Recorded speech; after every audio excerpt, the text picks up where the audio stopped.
여러분 안녕하세요. Welcome back to K-Learn Korean Language Training. Once again, Gerard here, 4 times CPS Topic Exam Passer. Okay, so meron na update si DMW sa registration ng exam ng mga ex-core or yung mga galing na ng South Korea. Bale, ang registration is March 9, 2026 to March 12, 2026. Okay? So March 9, 2 p.m. up to March 11, 11:59 p.m. Okay? Again, March 9 to March 11 ang registration po ng mga ex-core.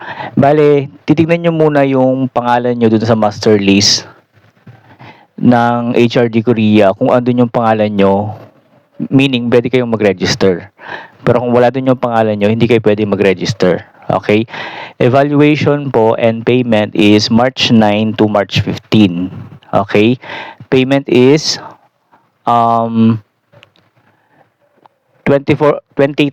Tumas pala siya. Ito nakalagay dito sa announcement nila. So, $28 or $24 maybe. I-verify natin yan. Okay?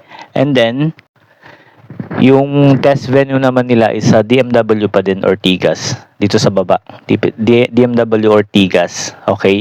And then yung test period is March 26 to March 31. Bilis, no? Again, registration po ng special CBT para sa X-Core is March 9 to March 11, and then payment is March 9 to March 15, and then yung exam nyo naman is March 26 to March 31, 2026. Tapos, ang venue is sa DMW pa din. Okay, so, again, ubiquitous-based test na po siya or tablet-based test na siya. So, ubiquitous, na-explain na natin yan. Hanapin nyo lang sa video ko. Bale, tablet na yung gagamitin nyo pagdating doon. Okay? And then, mag-aaral kayo ng mabuti kasi more on work-related yung mga questions. Sabagay, mga ex-core galing na yun ng South Korea. So, may mga alam na sila about sa mga instructions sa trabaho, mga questions about sa trabaho. Okay, again, special EPS topic online registration, ubiquitous-based test. Para lang po ito sa mga ex-core or galing na ng South Korea. Check nyo na lang po yung mga details dito sa screen. And then yung mga details po na nakikita nyo dyan is kinuha ko po yan sa DMW, EPS DMW official. Announcement po nila yan. So, kinapi ko lang para ma-explain ko siya sa inyo. Okay? And then yung mga details, pwede nyo yung screenshot. Okay? Tapos yung mga gagamitin nyo sa registration, huwag kakalimutan yung mga scanned passport and picture. Nag-a-assist ako dyan para magamit nyo sa registration. Pwede rin kayo magpa-register sa akin kung gusto nyo. May konting fee lang siya para makasurvive. Ganun eh. So, mura lang naman. Especially yung pinaka passport and passport size picture na kakailanganin nyo. Pero kung meron na kayo before, pwede nyo nang gamitin yun. Basta pasok dun sa